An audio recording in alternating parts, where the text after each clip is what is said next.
Fresh embryo transfer or frozen embryo transfer? Which one is right for you? I have seen a dramatic change in trends over my 20-year career in IVF. When I first started, we did almost all fresh embryo transfers, and now we do almost all frozen embryo transfers in my clinic. And this trend is for a lot of different reasons that we'll go over soon. But a recent study came out saying that in certain patient populations, we should be considering fresh embryo transfer. So today we're going to talk about that study and so much more. Let's get started.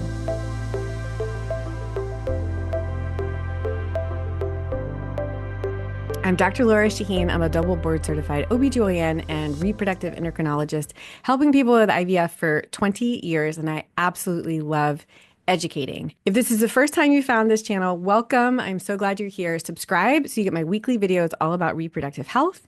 If you're coming back, welcome back. I'm so glad you're here. I'm glad you're finding this content valuable. There's two other ways to learn and connect with me. Number one is my weekly podcast. You can listen anywhere you listen to podcasts, including my playlist here on YouTube, and my weekly newsletter. You can sign up in the description link below, where I give you educational content links each week and recommendations. Now, today we're going to talk about fresh embryo transfer versus frozen embryo transfer, and I'm going to give you information that you can help decide which one is right for you. We're going to go over 5 main topics today. Topic number 1, the basics. What is the difference between fresh and frozen embryo transfers? Topic number 2, the trend, the history, how it's shifted so much over my career from almost all fresh to almost all frozen embryo transfers, and why. Topic number 3, we're going to go over the pros and cons of each. It's really important to understand the difference. It helps you figure out what's right for you. Number 4, I'm going to go over this study in the British Medical Journal that is shifting our thoughts a little bit and kind of examining the trend that we're currently seeing. And stick around to the end. The last topic is going to be specific questions to ask your doctor to help you decide what is right for you, fresh versus frozen embryo transfer. Topic number 1, overview. What is the difference between a fresh versus frozen embryo transfer? Embryo transfer is placing an embryo that was created in the IVF lab into the uterine cavity at the right time in the cycle to allow for implantation. A fresh embryo transfer means that the embryo has never been frozen. It's about 5 days after the egg retrieval. So remember, when the IVF cycle takes about 2 weeks to take medication to recruit and mature eggs. The egg retrieval is like ovulation, where we take the eggs out of the body and in the lab help with fertilization. The egg retrieval is like ovulation. And then it takes about a week, 5, 6, 7 days for an egg and a sperm to become a fully formed, mature embryo called a blastocyst. So in a fresh embryo transfer, you're doing the transfer about 5 days after the egg retrieval. Now, you may freeze other embryos because you might not transfer every single embryo that's created, but you could do a fresh transfer of an embryo and then freeze the rest if you need them in the future. A frozen embryo transfer is you're getting pregnant at a time totally separate from the stimulation cycle and the egg retrieval. The embryos have been frozen, and at some point in the future, either a month after your egg retrieval or 10 years after your egg retrieval, you can thaw the embryo and transfer it into the uterine cavity at the right time in the cycle. I do have a video here on the different frozen embryo transfer protocols that could be helpful if you're curious about how we do it, sometimes with medication, and sometimes we watch you through your own ovulatory cycle to time that embryo transfer. But so that might be helpful. But I hope this overview makes it clear what a fresh embryo transfer is and what a frozen embryo transfer is. Topic number 2, what is this trend? Why have I seen over my 2-decade career in IVF a trend from almost all fresh embryo transfers to almost all frozen embryo transfers? Well, there's many, many reasons why this has happened. IVF has been around for about 50 years, not 50 years yet, but the first IVF baby was born in 1978, Louise Joy Brown. Actually interviewed her for my podcast. It's an excellent episode. I'll make sure and link it below. It's one of my favorite interviews that I've done. So she was born in 1978. So we've been doing IVF since then, really. It took us a while to figure out how to freeze embryos. So that's a technology, and it took a lot of trial and error. So in the very beginning, there wasn't even an option of freezing embryos. You just did a fresh embryo transfer. And then another thing that's changed is the technology around freezing embryos. The first technology that we used is called slow freeze process of freezing embryos. Now, most labs use something called vitrification, which is like a fast freezing method. And the thaw success rates and survival rates from thawing is so much higher with vitrification. So as we got better and better at freezing and thawing and having babies with frozen embryos, it began to become more popular. And then I remember when I was in fellowship at Stanford, there's a lot of information about how, honestly, there's some people that do better with frozen embryo transfers. So it was a real mind shift to me, in fellowship and then starting my practice in Seattle. Really good discussions with my incredible embryologist to sort of say, hey, in certain situations, when the embryos aren't ready on the day that they need to go in after a fresh embryo transfer, if the uterine lining isn't ready, if the patient is overstimulated. So sometimes people get lots and lots of eggs and their estrogen level goes really, really high, and they can have something called ovarian hyperstimulation syndrome.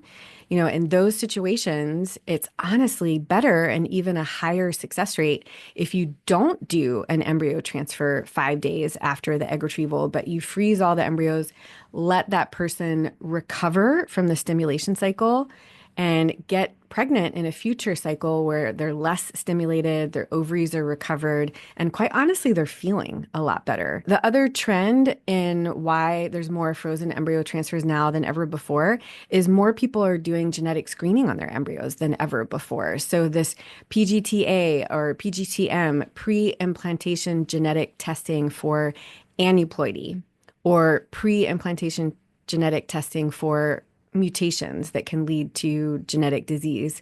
You have to biopsy an embryo when the embryo is mature and ready, biopsy cells away from the embryo, and then freeze the embryo, ship the cells to a specialty lab to do the testing, and it takes a couple of weeks for the information to come back. And so you can't transfer an embryo with all the information that you need within days or right when you're able to biopsy it. You need to freeze the embryos and wait for the information on each of the embryos to decide which one to transfer. So many, many reasons why we've seen this trend over my career: changes in technology, changes in ability to screen embryos, an understanding of risks and pros and cons with each option. And it's been absolutely fascinating to see. It's a very humbling experience to sort of go from, oh, well, we always do a fresh embryo transfer at the beginning of my career, to wait, evidence is showing us that sometimes it's really beneficial to wait. And then learning and adapting. I mean, that is one of the coolest parts of my job, and one of the reasons I'm a fertility doctor is I knew I would never stop learning. Topic number 3, what are the pros and cons of each? This is a really interesting topic. So let's do pros and cons for fresh embryo transfer first. I can think of 3 pros for a fresh embryo transfer. Pro number 1, faster time to pregnancy. So you're actually putting an embryo in the same cycle that you're doing the egg retrieval. And if you get pregnant, you are already pregnant. You don't have to wait for your body to recover and do a frozen embryo transfer in the future. Pro number 2, lower cost. So if you get pregnant in that fresh embryo transfer cycle, it's less medication, not only less time to a frozen embryo transfer cycle, but lower cost. And pro number 3, just less embryo handling. So the embryo isn't going through freezing and thawing. It's just when it's ready, it goes right in without the extra step of freezing. So I can think of 4 cons. So number 1, you can't have information about the genetics of an embryo with a fresh embryo transfer. So if you're not doing genetic testing or biopsying of your embryos, that's not an issue, but just a little reminder that you wouldn't get that information.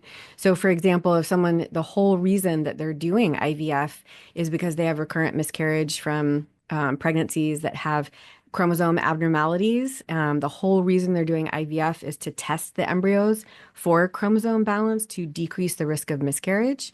Or if someone's doing single gene mutation testing to prevent cystic fibrosis or a genetic disease, well, you really need to wait to get that information back, and you would not be able to do a fresh embryo transfer. Con number two, lower success rate in certain situations. So the evidence has really showed us if people are overstimulated, if their uterine lining is out of sync, if the embryos aren't ready on the day that the uterine lining is ready for an embryo transfer, we don't want to push it. We don't want to do a fresh transfer just because that was the plan. It could be a lower success rate if you're moving forward with that plan, but maybe it's not ideal. Con number three, increased risk of ovarian hyperstimulation syndrome. So I have two videos on this side effect or risk of IVF. It does not happen to everyone, but when you're recruiting multiple eggs, that can allow for fluid shifts, significant bloating, really feeling ill. And if someone is really stimulated and getting lots and lots of eggs, and you do a fresh embryo transfer, if they get pregnant, that pregnancy hormone, the beta HCG, actually perpetuates a lot of the fluid shifts and doesn't allow people to recover quickly. So if someone is at risk of ovarian hyperstimulation syndrome, the typical recommendation is to not do a fresh transfer, even if that's what they were planning on, in order to allow their body to recover and allow them to feel better before you actually try to conceive. Con number four, if you do a fresh embryo transfer, it could limit your ability to think about IVF as a fertility preservation tool. Let me explain. So sometimes people think about IVF not only as getting pregnant right now, but especially as we get closer to 40, or if we have diminished ovarian reserve, or we have a chronic illness like endometriosis, fertility can really decline through the years. And so sometimes people, if they know they want to have more than one child, will think about using IVF as a way to freeze embryos now, get pregnant now, and then have those frozen embryos to use 2 years from now, 3 years from now, 10 years from now to add to their family. And so in the case where someone is thinking about using IVF as a fertility preservation tool, in this rare chance that they get pregnant with that fresh embryo transfer, what if none of the embryos that they're watching actually make it to blastocyst? Or sometimes people will combine, okay, I'm going to do a fresh embryo transfer so I can get pregnant now, and then I'm going to do chromosomal screening on the rest of the embryos that we're going to freeze, so that I know what I have frozen and kind of in the bank. And so what if you get pregnant, it's a beautiful pregnancy, everything's great, but you test the rest of the embryos and all the rest of the embryos are abnormal. And so you're pregnant and that's wonderful and great. But when you're ready to try in the future, 2, 4, 10 years from now, you don't know, maybe your fertility is going to be diminished. Maybe it's going to be harder to try to conceive then. So I know that's pretty conceptual, but when I'm thinking about planning and talking to patients about fresh versus frozen, I'm really thinking about their whole family goal. And I talk about pros and cons just like this. What about the pros and cons of a frozen embryo transfer? So I'm going to start with the cons in the frozen embryo transfer because I can think of 3 cons, but more pros. So con of a frozen embryo transfer cycle is it's longer time to pregnancy. So you're not getting pregnant right after the egg retrieval. You have to wait for your body to reset and then build up a lining again. So it's usually 4, 6, 8 weeks after the egg retrieval that you can actually do another embryo transfer. Con number 2 is that can increase costs to the whole process. And con number 4 is there are risks in freezing and thawing of an embryo. With vitrification, and in my lab, we have a 99+% embryo survival rate. Like it's actually very rare for an embryo not to survive the thaw in my lab here in Seattle, but it can happen. And so it is more manipulation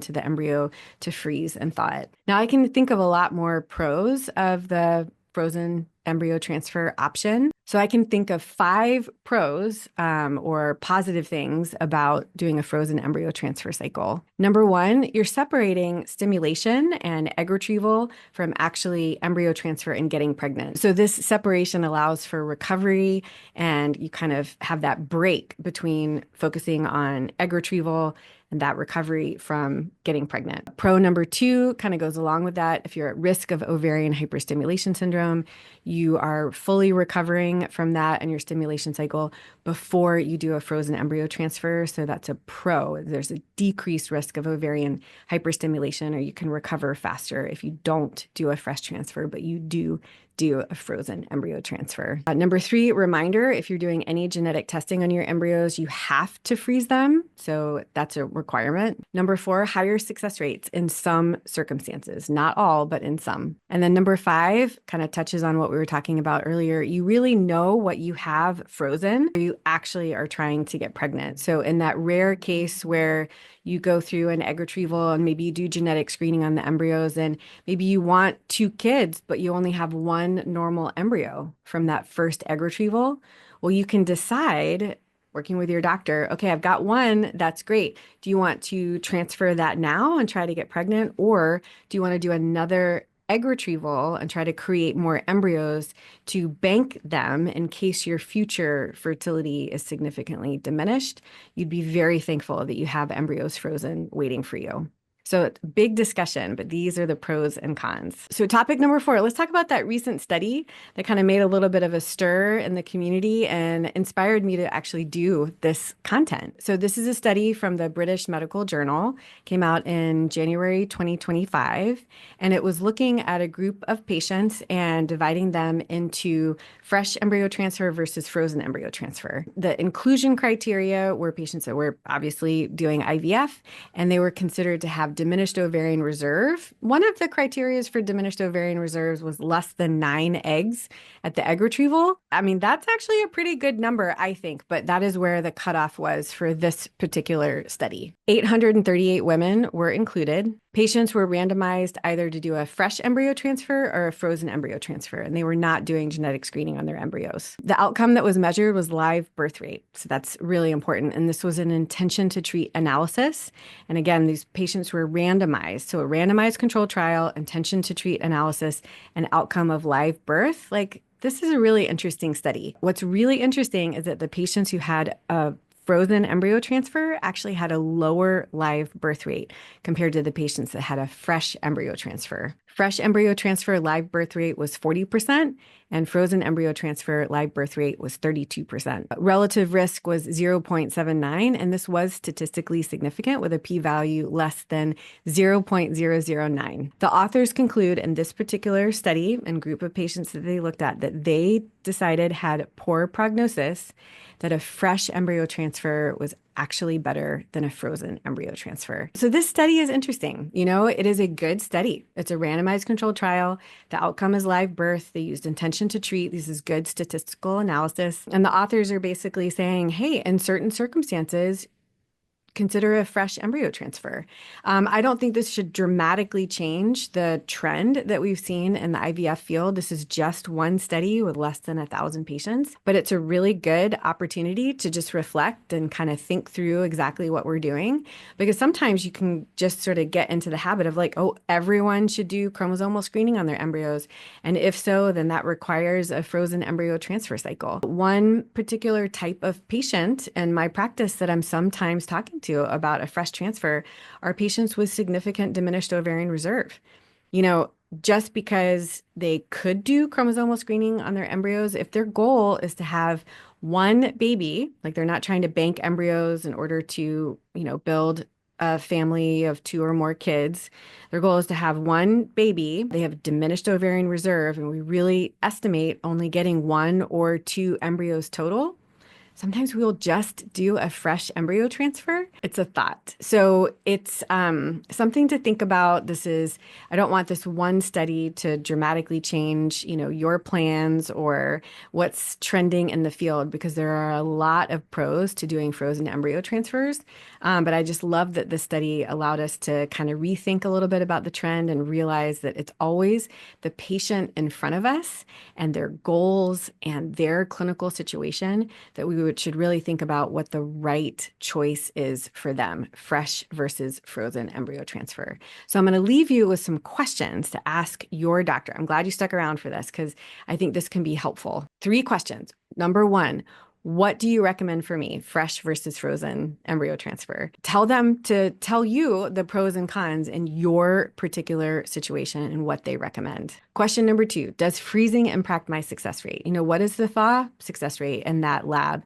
Do they feel confident in freezing and thawing embryos? Does that impact the recommendation that your doctor is making? And question number 3, does this recommendation, fresh versus frozen, really align with your family building goal? So I'm not just thinking about an immediate outcome of a pregnancy right now for the patient. I'm thinking about what is your long-term goal, family building, because you really have to think about fresh versus frozen embryo transfers aligning with that ultimate goal. I hope this was helpful. Like this video if you learned something, comment with questions that you have. Be sure and subscribe to this channel so you get my weekly videos all about reproductive health. And until next week, wishing you love, luck, and pineapples.